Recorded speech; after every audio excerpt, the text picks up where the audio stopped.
Sir ಇಲ್ಲಿ ಬೆಟ್ಟದ ರಂಗನಾಥ ಸ್ವಾಮಿಲಿ ಸಣ್ಣ ಸಣ್ಣ ದೇವಸ್ಥಾನದಲ್ಲೆಲ್ಲ ಜಾತ್ರಾ ರಥೋತ್ಸವ ಅಂತ ನಡೀತಾ ಇದೆ.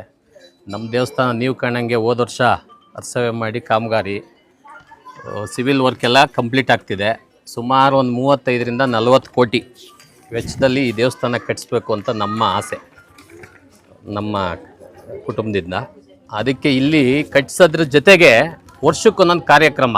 ಈ ಸಲ ನಾನು ಜಾತ್ರೆ ಸ್ಟಾರ್ಟ್ ಮಾಡಿದ್ರೆ ನೆಕ್ಸ್ಟ್ ಇಯರ್ ಪ್ರತಿ ವರ್ಷನೂ ಹಂಗೆ ಎಲ್ಲ ಒಳ್ಳೆ ಅರ್ಚಕರುಗಳಿದ್ದಾರೆ, ಹಂಗೆ ಭಕ್ತರುಗಳು ಲಕ್ಷಾಂತರ ಭಕ್ತರಿದ್ದಾರೆ. ನೋಡಿರ್ಬೋದು ನೀವು, ಕಗ್ಗೆರೆ ಸಿದ್ಧಲಿಂಗೇಶ್ವರ ಜಾತ್ರೆ ನಡೆಯುತ್ತೆ, ರಥೋತ್ಸವ ನಡೆಯುತ್ತೆ. ನಮ್ಮ ದೇವಸ್ಥಾನದಲ್ಲಿ ಯಾವುದೂ ಇಲ್ಲ. ಅಟ್ಲೀಸ್ಟ್ ಈಗ ಒಂದು ಸ್ವಲ್ಪ ಸ್ಟಾರ್ಟ್ ಮಾಡಿದ್ರೆ ನೆಕ್ಸ್ಟ್ ವರ್ಷ ಸ್ವಲ್ಪ ಹಂಗೆ ಇನ್ನು ಲೈಫ್ ಲಾಂಗ್ ನಡ್ಕೊಂಡು ಹೋಗಲಿ ಅನ್ನೋ ಉದ್ದೇಶದಲ್ಲಿ ಈ ಸುತ್ತಮುತ್ತಲ ಎಷ್ಟು ಗ್ರಾಮ ಇದೆ, ಈ ದೇವಸ್ಥಾನಕ್ಕೆ ಸಂಬಂಧಪಟ್ಟಿದ್ದ ಗ್ರಾಮ ದೇವತೆಗಳನ್ನೆಲ್ಲ ಇಲ್ಲಿ 29ನೇ ತಾರೀಕು ನೈಟ್ ಕರೆಸಿ 30ನೇ ತಾರೀಕು ಬೆಳಗ್ಗೆ ಪೂಜೆ, ಹೋಮ, ಅನುದಾನ, ಈ ದೇವಸ್ಥಾನಕ್ಕೆ ಏನೇನು ಬೇಕು ಪೂಜಾ, ಈ ದೇವಸ್ಥಾನ ಅಭಿವೃದ್ಧಿಗೆ ಏನು ಬೇಕು ಆ ಪೂಜೆ ವ್ಯವಸ್ಥೆ ಎಲ್ಲ ಮಾಡಿಸೋಣ ಅಂತ ಜಾತ್ರೆ ಮಾಡಿಸ್ತಿದ್ವಿ. ನೆಕ್ಸ್ಟು ಒಂದು ಒಳ್ಳೆ ಡೇಟ್ ಪ್ರತಿ ವರ್ಷನೂ ಇನ್ನು ಹಿಂಗೆ ಕಂಟಿನ್ಯೂ ಇದೆಲ್ಲ ಇವ್ರಿಗೆ ಬಿಟ್ಬಿಡ್ತೀವಿ, ಅರ್ಚಕರುಗಳಿಗೆ ಮುಂಚಿತವಾಗಿ 3 ತಿಂಗಳು ಮುಂಚಿತವಾಗಿ ಡೇಟ್ ಫಿಕ್ಸ್ ಮಾಡಿ ಅವ್ರವರೇ ಮಾಡ್ಕೊಂಡು ಹೋಗಂಗೆ. ಮೊದಲನೇ ಸಲ ನಾವು ಮಾಡ್ತಾ ಇದ್ವಿ. ಇದು ಕೊರ್ಸದಲ್ಲಿ ದೇವ್ರ ಮೂರ್ತಿ ತಂದು ಬರೀ ಇದನ್ನ ಮಾಡಿಸಿದ್ದೆ, ಇದು ಹೋಮವನ್ನ ಮಾಡಿಸಿದ್ದೆ. ಅದು ಬಿಟ್ಟರೆ ಅರ್ಸೇವೆ ಮಾಡಿದ್ದು ನಿಮ್ಗೆ ಗೊತ್ತಿರಂಗೆ. ಅದು ಬಿಟ್ಟು ಅರ್ಸೇವೆ ಆದ್ಮೇಲೆ ಕಾಮಗಾರಿ ಸ್ಟಾರ್ಟ್ ಮಾಡೋದು. ಸಿವಿಲ್ ವರ್ಕ್ 90% ಮುಗಿದಿದೆ, ಇನ್ನೊಂದು 10%. ಇದಾದ ತಕ್ಷಣ ಕೆಲಸಕ್ಕೆ ಸ್ಟಾರ್ಟ್ ಮಾಡಬೇಕು. ಇದೇ ಫಸ್ಟು ಇನ್ಮೇಲೆ ಪ್ರತಿ ವರ್ಷ ನಡ್ಕೊಂಡು ಹೋಗ್ಬೇಕು ಅನ್ನೋದು ನಮ್ಮ ಆಸೆ. ಎಲ್ಲ ಭಕ್ತರು ಸೇರ್ಬೇಕು, ರಥನ ನೆಕ್ಸ್ಟ್ ಇಯರ್ ರಥೋತ್ಸವ ಮಾಡಲೇಬೇಕು ಅಂತ ಅನ್ಕೊಂಡಿದೀವಿ.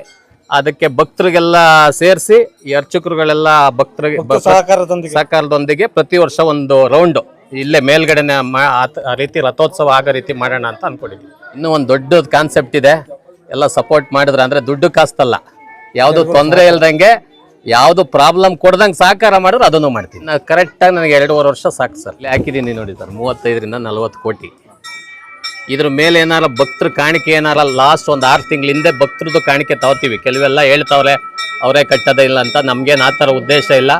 ಇದನ್ನೆಲ್ಲ ಮುಗಿಸಿದ್ಮೇಲೆ 6 ತಿಂಗಳಲ್ಲಿ ಲಾಸ್ಟಲ್ಲಿ ಇರ್ತೀವಿ. ಎಷ್ಟು ಭಕ್ತರು ಅದು ಕೊಡ್ತಾರೆ ಅದಕ್ಕೆ ಸಪ್ರೇಟಾಗಿ ಏನಾರು ಒಂದು ಮಾಡೋಣ ಅಂತ ಅನ್ಕೊಂಡಿದ್ವಿ. ಈ ಪೂಜೆ ಆದ ತಕ್ಷಣ ನೆಕ್ಸ್ಟ್ ಮಾಡೋದೇ ಅದು. ಈಗ ಈ ಜಾತ್ರೆ ಆದ ತಕ್ಷಣ ನೆಕ್ಸ್ಟ್ ಸ್ಟಾರ್ಟ್ ಮಾಡೋದೇನೆ ಬಂದವ್ರಿಗೆ ಅನುದಾನ, ಬಾತ್ರೂಮ್, ರೆಸ್ಟ್ ರೂಮ್ ವ್ಯವಸ್ಥೆ, ಕೂತ್ಕೊಳ್ಳೋಕ್ಕೆ ದಾಸೋಹದ ವ್ಯವಸ್ಥೆ, ಅವ್ರೊಂದು ಅರ್ಧ ಗಂಟೆ ಮಲ್ಗೋಗಕ್ಕೆ ವ್ಯವಸ್ಥೆ, ಅದನ್ನೆಲ್ಲ ಇಲ್ಲೇ ಮಾಡಿಸ್ತೀನಿ.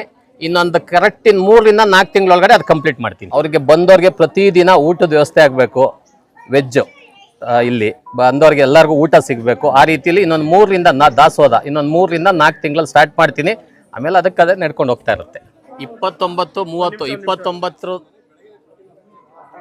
29 ಸಂಜೆ, ಶುಕ್ರವಾರ ಸಂಜೆ ಎಲ್ಲ ದೇವತೆಗಳು ಇಲ್ಲಿ ಬರ್ತವೆ. ಸುತ್ತ ಈ ರಂಗನಾಥ ಸ್ವಾಮಿ ದೇವಸ್ಥಾನಕ್ಕೆ ಸಂಬಂಧಪಟ್ಟಿದ್ದ ಗ್ರಾಮದ ದೇವತೆಗಳೆಲ್ಲ ಇಲ್ಲಿ ಬರ್ತವೆ.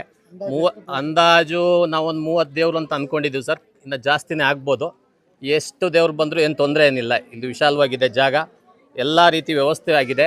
ಬೆಳಗ್ಗೆ ಎದ್ದು ಪೂಜೆ, ಹೋಮ, ಹವನ, ಪ್ರತಿ ಎಷ್ಟು ಜನ ಸಾವಿರಾರು ಸಂಖ್ಯೆಯಲ್ಲಿ ಭಕ್ತರು ಬರಬೇಕು ಅಂತ ನಮ್ಮ ಕೋರಿಕೆ. ಎಲ್ಲರಿಗೂ ಅನುದಾನದ ವ್ಯವಸ್ಥೆ ಇದೆ. ಬಂದು ಇಲ್ಲಿ ಪೂಜೆ ಪಾಲ್ಗೊಂಡು ರಂಗನಾಥ ಸ್ವಾಮಿ ಕೃಪೆ ಪಾತ್ರ ಆಗಬೇಕು ಅಂತ ಕೇಳ್ಕೊತೀನಿ. ನನಗೆ ರಾಜಕೀಯದ ಉದ್ದೇಶ ಇಲ್ಲ. ದಯಮಾಡಿ ಯಾರು ತಪ್ಪು ತಿಳ್ಕೊಳ್ಳಂಗಿದ್ರೆ ಅದನ್ನು ಇವತ್ತಿಗೆ ಬಿಟ್ಬಿಡ್ಲಿ ಅಂತ ಕೇಳ್ಕೊತೀನಿ.